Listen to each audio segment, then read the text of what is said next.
Hello, എല്ലാവർക്കും നമസ്കാരം. എല്ലാവർക്കും നമ്മുടെ പുതിയൊരു വീഡിയോയ്ക്ക് സ്വാഗതം. അപ്പോൾ അതാ സൺഡേയിൽ നമ്മൾ ചിക്കൻ വാങ്ങിച്ചിട്ടുണ്ടായിരുന്നില്ല. അപ്പം ഞാൻ വൈകുന്നേരം വന്നപ്പോൾ ഒരു കുഞ്ഞൊരു ചിക്കൻ വാങ്ങിച്ചുകൊണ്ട് വന്നു. പിന്നെ വീട്ടിലേക്ക് കുറച്ച് സാധനങ്ങളൊക്കെ ഇല്ലാത്തുണ്ടായിരുന്നു, അതും കൂടി വാങ്ങിച്ചുകൊണ്ട് വന്നു കേട്ടോ.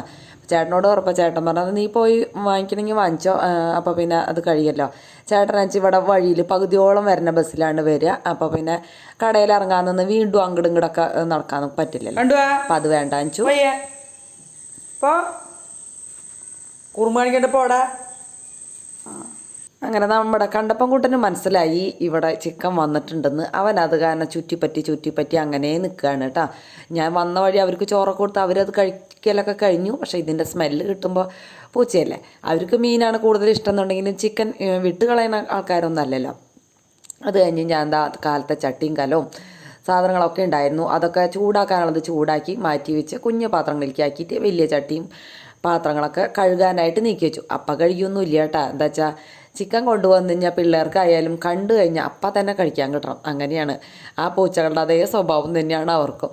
അപ്പോൾ അത് കാരണം കൊണ്ട് ചിക്കൻ വാങ്ങിച്ചു എന്നൊന്നും ഞാൻ പിള്ളേരോട് പറയാൻ പോയില്ല. എന്ന് വെച്ചാൽ ഉണ്ടാക്കി കഴിഞ്ഞിട്ട് പറയാന്ന് വെച്ചാൽ ഹാപ്പി ആവുമല്ലോ. ഇത് ഈ കാത്തിരിപ്പ് ഇത്തിരി സുഖമുള്ള കാര്യമല്ല. അത് കാരണം കൊണ്ട് ആയ അമ്മ എന്നിങ്ങനെ ചോദിച്ചുകൊണ്ടിരിക്കും. അത് എന്ന് ചിക്കൻ ആയാലും എന്ന് മീനായാലും അങ്ങനെയൊക്കെ തന്നെ അല്ലേ. മീൻ വറുത്ത് കഴിഞ്ഞാൽ വറക്കണ സ്മെല്ല് കേട്ടാൽ ഓടി വരും. അങ്ങനെയൊക്കെ ഉണ്ട്.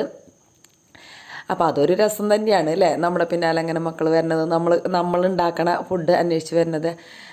അപ്പോൾ അത് എടുത്ത് വെച്ച് ഞാൻ ചിക്കൻ എടുത്തിട്ടില്ല. ബാക്കി ഇതേ നമ്മുടെ ഓരോ പൂച്ചകൾ വന്നുങ്ങാട്ട് ആ ഒരു കൗണ്ടർ ടോപ്പുമ്പോൾ കൈ വെച്ച് എന്നെ ഇങ്ങനെ നോക്കൂട്ടവർ. അവരെ പണി അത് കഴിഞ്ഞിട്ട് ഞാൻ ചീത്ത പറയുമ്പോൾ വേഗം പോയി അടുക്കളയുടെ പുറത്ത് ഇരിക്കും. ഇതൊക്കെയാണ്. അപ്പം എനിക്ക് വർത്താനം പറയാൻ ഒരു കൂട്ടാണ് അവർ. അടുക്കളയിൽ ജോലി ചെയ്യുമ്പോൾ അവരോടും ഞാനും വർത്താനം പറയും കേട്ടോ. അങ്ങനെ സാധനങ്ങളൊക്കെ കൊണ്ടുവച്ച് കഴിഞ്ഞു. ഇനി നമ്മുടെ ചിക്കനെ എടുക്കാം. ആദ്യം തന്നെ ഒന്ന് കഴുകി വെക്കാമെന്ന് വിചാരിച്ചു കേട്ടോ. എന്താ വെച്ചാൽ അതിൽ ഇതൊക്കെ ചോരൊക്കെ കട്ട പിടിച്ചിട്ടുണ്ടാവും. അപ്പോൾ ഇനി കുറച്ച് ഉപ്പൊക്കെ ഇട്ട് നന്നായിട്ട് വിനാഗിരിക്ക് ഇട്ട് കഴുകി പിന്നെ അതിലേക്കുള്ള തക്കാളിയും ഉള്ളിയും വെളുത്തുള്ളിയും പച്ചമുളകും ഇഞ്ചിയും കറിവേപ്പിലും എല്ലാതും എടുത്ത് വെച്ചിട്ടുണ്ട്. പിന്നെ ഞാൻ വെച്ചാൽ എന്തായാലും വെളുത്തുള്ളി നന്നാക്കാൻ ഒരു 5 മിനിറ്റ് എന്തായാലും വേണമല്ലോ, എല്ലാതും കൂടി നന്നാക്കാൻ. അപ്പോൾ ആ ഒരു 5 മിനിറ്റ് അവിടെ ഇരുന്ന് നന്നാക്കുകയാണെങ്കിൽ നമുക്ക് അത്രയും ഒരു ആശ്വാസമല്ലേ. അത് നിൽക്കണ ഏറ്റവും ഭേദം. അത് വിചാരിച്ചിട്ട് ഞാൻ വന്നു കേട്ടോ അവിടെ ഇരുന്നിട്ട് അതൊക്കെ ഉണ്ടാക്കാൻ തുടങ്ങിയിട്ടാണ്. ഇഞ്ചി വെളുത്തുള്ളി പേസ്റ്റൊക്കെ ഉണ്ടാക്കി വെക്കുകയെന്ന് വെച്ചാൽ നല്ല സുഖമാണ്. പക്ഷേ ഇപ്പോൾ കുറേ നാളായിട്ട് എനിക്ക് അങ്ങനെ ടൈമൊന്നും കാര്യമായിട്ട് കിട്ടാറില്ല. അതിൻ്റെ കാരണം വെച്ചാൽ നമ്മൾ വീഡിയോസ് കൂട്ടി കാരണം കൊണ്ടാണ് കേട്ടോ. എഡിറ്റിംഗ് എന്ന് പറയുന്നത് നല്ല പണിയാണ്. പിന്നെ ഇങ്ങനെ ഇത്തിരിയൊക്കെ കഷ്ടപ്പെടുമ്പോഴാണ് നമ്മളെ ചാനൽ കയറലും എല്ലാതും ഉണ്ടാവുക അല്ലേ. എൻ്റെ ഒപ്പം തുടങ്ങിയ കുറേ ആൾക്കാർ ഇപ്പോഴും കയറാത്തവരുണ്ട്. എന്നാൽ എൻ്റെ ഒപ്പം തുടങ്ങിയവർ ഇതിനേക്കാളും നന്നായിട്ട് കയറിയവരും ഉണ്ട് കേട്ടോ. അപ്പോൾ ഹാർഡ് വർക്കിംഗ് തന്നെയാണ് ഏത് ജോലിയിലും അത്യാവശ്യം. എന്താ പറയുക, ഹാർഡ് വർക്കിങ്ങും അതേപോലെ നമുക്ക് കിട്ടുന്ന കാശ് നന്നായിട്ട് ഉപയോഗിച്ചാൽ അവരുടെ ജീവിതം രക്ഷപ്പെടുള്ളൂ എന്നാണ് പറയുന്നത് അനുഭവസ്ഥർ കേട്ടോ. കുറേ ആൾക്കാരങ്ങനെ പറഞ്ഞു കേട്ടിട്ടുണ്ട്. പിന്നെ ഇതാ ഒരു ടേബിൾ സ്പൂണ് മുളക് പൊടിയും 2 ടേബിൾ സ്പൂണ് മല്ലിപ്പൊടിയും കൂടിയും വറുത്തെടുത്തു. അപ്പോൾ പകുതി കാശ്മീരിയും പകുതി സാദാ മുളകും എടുക്കുന്നതാണ് നല്ലത് കേട്ടോ, അല്ലെങ്കിൽ എരി കൂടണ്ട. പിന്നെ എരിവൊക്കെ നമ്മുടെ ഇഷ്ടത്തിന് മാറ്റം വരുത്തുക. ഒരു 1/4 ടീസ്പൂണ് മഞ്ഞൾപ്പൊടിയും ഉപ്പും 1 ടീസ്പൂണ് ഗരം മസാലയും പിന്നെ ഇഞ്ചി വെളുത്തുള്ളി പേസ്റ്റ് 2 കുടം വെളുത്തുള്ളി എടുത്തിട്ടുണ്ട് കേട്ടോ. ഇഞ്ചി വെളുത്തുള്ളി ചതച്ചത് 3-4 പച്ചമുളക് കറിവേപ്പില 2 സവോള 2 തക്കാളി ഇത്രയ്ക്കായിരിക്കും ഞാൻ ഇട്ട് കൊടുത്തിട്ട്. 1,700 അങ്ങടെ ചിക്കൻ നോക്കിയപ്പോൾ ഉണ്ടായിരുന്നത്. പിന്നെ അത് പറിച്ചൊക്കെ കഴിയുമ്പോൾ അത്രയ്ക്കൊന്നും ഉണ്ടാവില്ലല്ലോ അല്ലേ. അങ്ങനെ അതിനെ ഞാൻ നന്നായിട്ട് അങ്ങോട്ട് ഞെരടി മിക്സ് ചെയ്ത് ഇത്തിരി വെളിച്ചെണ്ണയും കൂടി ഒഴിക്കുക കേട്ടോ. നമ്മുടെ കുക്കറിലേക്ക് അങ്ങോട്ട് ഇട്ട് കൊടുത്തു. വേറെ ഒന്നും ചെയ്തില്ല. ഒരു 1/4 ഗ്ലാസ് വെള്ളം മാത്രം ഇതിൽ ഒഴിച്ചു കൊടുത്തു. എന്നിട്ട് അടച്ച് വെച്ച് ഒറ്റ വിസിൽ, അതാണ് കേട്ടോ വേണ്ടത്. അപ്പം തന്നെ എയർ കളഞ്ഞിട്ട് തന്നെ തുറക്കണം എന്ന് വെച്ചാൽ ഈ ഒരു ചിക്കനല്ലേ. പിന്നെ നാളികേരം ഇന്ന് ഞാൻ ഓട്ടടയാണ് ഉണ്ടാക്കുന്നത് കേട്ടോ. ഓട്ടട എന്ന് പറഞ്ഞാൽ നമ്മുടെ ഇരിഞ്ഞാലക്കുട ഭാഗം അല്ലെങ്കിൽ ആനന്തപുരത്ത് എന്ന് പറയുന്നത് കൂടുതൽ ശരി അമ്മ ഉണ്ടാക്കണതാണ്. പണ്ട് ചിക്കൻ വാങ്ങിക്കലൊന്നുമില്ല. എൻ്റെ ചെറുപ്പത്തിൽ ചേട്ടൻ്റെ കല്യാണം അനിയത്തിയുടെ കല്യാണം കഴിഞ്ഞപ്പോഴാണ് കേട്ടോ ചിക്കൻ വാങ്ങിക്കണ പരിപാടിയൊക്കെ തുടങ്ങിയത്. അതുവരെ വീട്ടിൽ കോഴി ഉണ്ടാവുമായിരുന്നു, അതിനെയാണ് ഉപയോഗിക്കുക. അപ്പോൾ അതൊരു ചീനച്ചട്ടിയിൽ കുറച്ച് ചുവന്നുള്ളിയും അതേപോലെ പിന്നെന്താ പറയുക, മറന്നുപോയില്ല, നാളികേര കൊത്തിയതും കറിവേപ്പില ഫ്രൈ ആക്കാൻ വെച്ചിട്ടുണ്ട് കേട്ടോ. അപ്പോഴേക്കും നമ്മുടെ ചിക്കൻ റെഡിയാവും. പിന്നെ കാലത്ത് ഞാൻ പത്തിരിക്ക് വേണ്ടി കുഴച്ചതാണ്.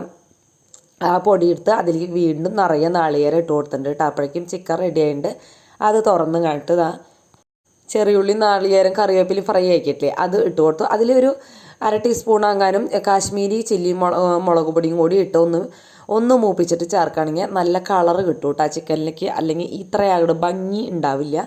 അപ്പോൾ അതാ നമ്മുടെ ഈ പൊടി കാലത്ത് നനച്ച് വെച്ചതാണ്. അതിലേക്ക് കുറച്ചധികം നാളികേരം ഇത്തിരി കൂടുതലും ജീരകം ഇട്ട് കൊടുത്തു കേട്ടോ. അപ്പം ഇങ്ങനെയാണ് ഓട്ടട ഉണ്ടാക്കുക. ഇവിടുത്തെ തൃശ്ശൂരത്തെ കൈപ്പത്തിരി എന്ന് പറഞ്ഞാൽ കുറച്ച് ചുവന്നുള്ളി കൂടി ചേർത്ത തൃശ്ശൂരത്തെ കൈപ്പത്തിരി ആയിട്ടുണ്ട് ഏകദേശമൊക്കെ. അപ്പം ഞാൻ പറയില്ലേ അമ്മയുടെ ഒരു റെസിപ്പിയാണ്. അമ്മ പിന്നെ വലിയ ഇലയിൽ വലുപ്പത്തിൽ ഉണ്ടാക്കും കേട്ടോ. ഒരു 4 എണ്ണമൊക്കെ ഉണ്ടാക്കിയ എല്ലാവർക്കും ഇഷ്ടം പോലെയാണ്. ഇത് ഞാൻ ചെറുതാണ് ഉണ്ടാക്കിയത്, അത് കാരണം കുറച്ചധികം ഉണ്ടാക്കേണ്ടി വന്നു കേട്ടോ. അപ്പോൾ കുറച്ച് സാധാരണ അടയ്ക്കൊക്കെ കുഴക്കണ പോലെ തന്നെ ഇത്തിരി അധികം നാളികേരം നന്നായിട്ട് നാളികേരം ഇട്ട് കൊടുക്കുക, ജീരകം ഇട്ട് കൊടുക്കുക, ഉപ്പും കൂടി ഇട്ട് മിക്സ് ചെയ്യുക. അത്രയും വേണ്ടോ. പരമാവധി കനം കുറച്ച് പരത്തുക കേട്ടോ. വെള്ളം തൊട്ടിട്ട് ഇങ്ങനെ പരത്തിയിട്ടുണ്ടെങ്കിൽ നല്ലോണം കനം കുറച്ച് കിട്ടും. ഇത്തിരീശൊക്കെ കനായാലും കുഴപ്പമൊന്നുമില്ല കേട്ടോ, നല്ല ടേസ്റ്റാണ്. പ്രത്യേകിച്ച് ചിക്കൻ കറിക്കാണ് ഇത് അടിപൊളി കോമ്പിനേഷൻ കേട്ടോ. ഓരോ നാട്ടിൽ ഓരോ പലഹാരങ്ങളുടെ പ്രത്യേകതയല്ലേ. അപ്പം എൻ്റെ ചെറുപ്പത്തിലത്തെ മെയിൻ ഒരു പലഹാരമായിരുന്നു ഞങ്ങളുടെ വീട്ടിലത്തെ ഇത്. പിന്നെ ഒരു ചീഞ്ചട്ടിയപ്പൊക്കെ ഉണ്ടായിരുന്നു കേട്ടോ. ഞാൻ ഇടയ്ക്ക് വിചാരിക്കുക അതൊക്കെ ഒന്ന് ഉണ്ടാക്കണമെന്ന്. ഗോതമ്പ് പൊടി കൊണ്ടാണ് അമ്മ ഉണ്ടാക്കുക ചീഞ്ചട്ടിയപ്പം.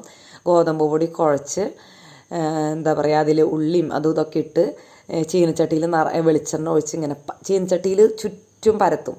ഇനിയിപ്പോൾ ഈ റെസിപ്പി പറയണതിൻ്റെ ഇടയിൽ ആ റെസിപ്പി പറഞ്ഞിട്ടുണ്ടെങ്കിൽ അതും ഇതും ഇല്ലാണ്ടാവില്ല. അത് ഞാൻ പിന്നെ എപ്പോഴെങ്കിലും പറയാം, എപ്പോഴെങ്കിലും ഉണ്ടാക്കി കാണിക്കാം കേട്ടോ. അതാണ് നല്ലതെന്ന് എനിക്ക് തോന്നുന്നത്. അപ്പോൾ അത് അവിടെ ഇല വെച്ചിട്ട് ചുട്ടെടുക്കുകയാണ്. അമ്മ ഓട്ടുകലത്തിലാണ് ചുട്ടെടുക്കുക കേട്ടോ. അപ്പം നമുക്ക് ഇപ്പോൾ അവിടെ ഓട്ടുകലം ഒന്നുമില്ല, അതുകൊണ്ട് ദോശത്തട്ടിൽ ഇരുമ്പ് തട്ടിലാണ് ചുട്ടെടുക്കുന്നത്. അടുപ്പത്ത് ഓട്ടുകലത്തിൽ ചൂടുമ്പോൾ കുറച്ചും കൂടി ടേസ്റ്റ് ഉണ്ടാവും. ഇലയുടെ സ്മെല്ലും ഒക്കെ ആയിട്ട് തിരിച്ചു മറിച്ചിട്ടിട്ട് അതങ്ങോട്ട് വേവിച്ചെടുക്കാം. എന്നിട്ട് പിന്നെ ചിക്കൻ കറി കൂട്ടി കഴിക്കാം.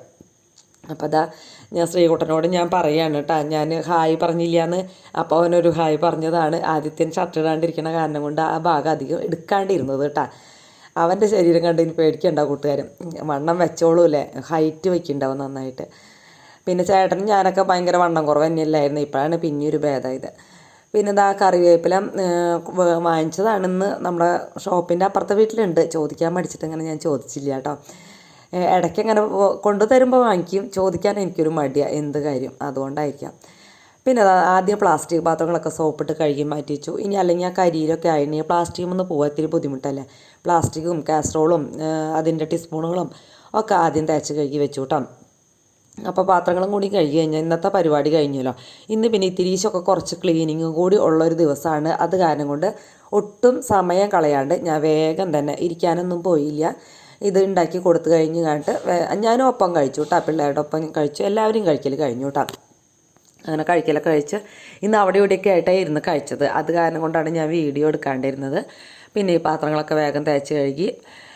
പിന്നെ പാത്രങ്ങൾ എന്ന് പറയുന്നത് നമ്മൾ രാവിലെ തുടങ്ങിയുള്ള പാത്രങ്ങളുണ്ട് കേട്ടോ, ചട്ടിയും കലം എല്ലാതും. അപ്പോൾ അതൊക്കെ ഒതുക്കി വെച്ചു. പിന്നെ അതാ ഒന്ന് തുടച്ചെടുത്തു കേട്ടോ. അടുക്കള രാവിലെ ഡീപ്പ് ക്ലീനിങ് കഴിഞ്ഞതാണ്. അത് കാരണം കൊണ്ട് വലിയൊരു ഡീപ്പ് ക്ലീനിങ് ഒന്നും പറയാനില്ല. എന്നാലും ഒന്ന് വെറുതെ ഒന്ന് തുടച്ചിട്ടു. നമ്മൾ എത്രയായാലും പാചകം ചെയ്യുമ്പോൾ അടുക്കളയിൽ എത്ര പ്രാവശ്യം പാചകം ചെയ്യുന്നോ അത്ര പ്രാവശ്യം അടിച്ചു വാരാനും തുടയ്ക്കാനും പാത്രങ്ങൾ കഴുകാനും അടുക്കളയിൽ ഉണ്ടാവൂലേ. അത് പിന്നെ വേറെ നിവൃത്തിയൊന്നുമില്ല, അതൊക്കെ നമുക്ക് ചെയ്യണേ. ദിവസം ഹോട്ടലിൽ നിന്ന് ഫുഡ് കഴിക്കാനൊന്നും പറ്റില്ലല്ലോ. അങ്ങനെ അടിച്ചു വാരലും ഇതൊക്കെ കഴിഞ്ഞു. പിന്നെ ഞാൻ അതൊക്കെ ഒന്ന് അടിച്ചു വാരി കളഞ്ഞ് നമ്മുടെ പൂച്ചക്കുട്ടന്മാർക്കൊക്കെ സമാധാനമായിട്ടുണ്ട് കേട്ടോ. അവർക്കൊക്കെ ഫുഡ് കിട്ടി കഴിഞ്ഞു. വരുമ്പോൾ തന്നെ ഞാൻ കൊടുക്കും കേട്ടോ. എന്നാലും അവർ കാത്തിരിക്കും. പിന്നെയും ഞാൻ 5 മണിക്ക് കാത്തിരിക്കുന്നതാണ് അമ്മ പറയുന്നത്. 5 മണി തുടങ്ങി എന്നെ ആ പടിയിൽ അവിടെ വന്ന് അവർ കാത്തിരിക്കും അത്രേ.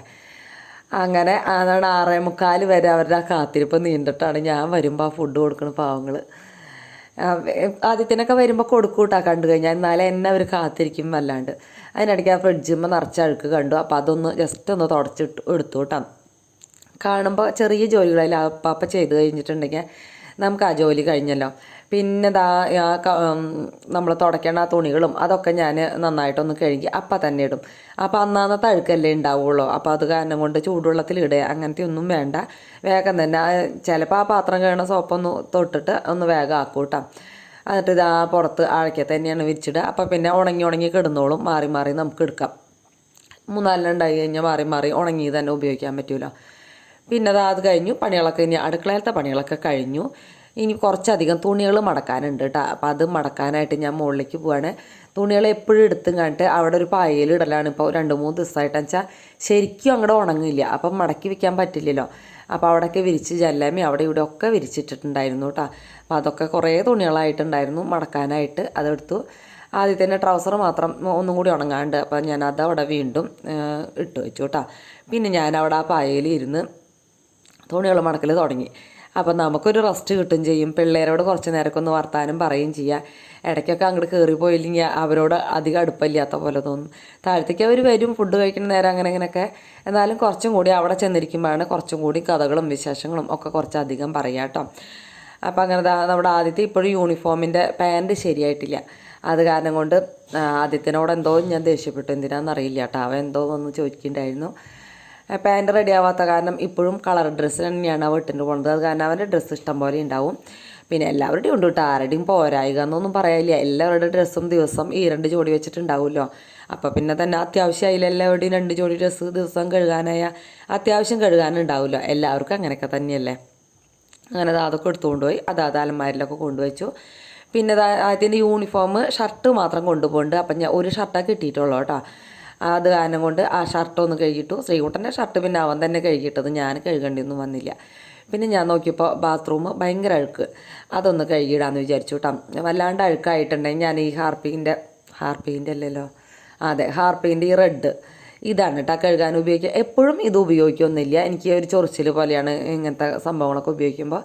അതുകൊണ്ട് എപ്പോഴും ഒന്നും ഉപയോഗിക്കില്ല. നല്ല അഴുക്കായി ഡീപ്പ് ക്ലീനിങ് ഉള്ള ദിവസങ്ങളിൽ മാത്രമേ ഇങ്ങനത്തേക്ക് ഉപയോഗിക്കുള്ളൂ കേട്ടോ. അല്ലെങ്കിൽ പിന്നെ വേറൊരു ക്ലീനിങ് ലോഷൻ ഉണ്ട്, അതുകൊണ്ട് ചെയ്യുള്ളൂ. അപ്പോൾ അതൊക്കെ എല്ലായിടത്തും നനച്ച് അതൊരു സ്ക്രബ്ബറൊക്കെ ഉണ്ട്, അതൊക്കെ വെച്ച് തേച്ച് അങ്ങനെ വൃത്തിയാക്കി. പിന്നെ കുളിയൊക്കെ കഴിഞ്ഞ് ഞാൻ കിടന്നുറങ്ങുകയൊന്നുമല്ല കേട്ടോ, എഡിറ്റ് ചെയ്യാനാണ്. ഇപ്പോഴത്തെ എൻ്റെ മുഖം കണ്ടിട്ട് ആരും പേടിക്കണ്ട. മുഖമൊക്കെ തലമുടിയൊക്കെ വലിച്ച് മുറുക്കി കെട്ടി ഒരു പേട്ട ടീഷർട്ടൊക്കെ ഇട്ട് ഭയങ്കര ലൂസുള്ളതൊക്കെയാണ് കേട്ടോ ഇടുക. അപ്പോൾ ഇഷ്ടപ്പെട്ടെങ്കിൽ ഒന്ന് ലൈക്ക് അടിക്കാൻ മറക്കരുത്. അപ്പം നാളെ കാണാം.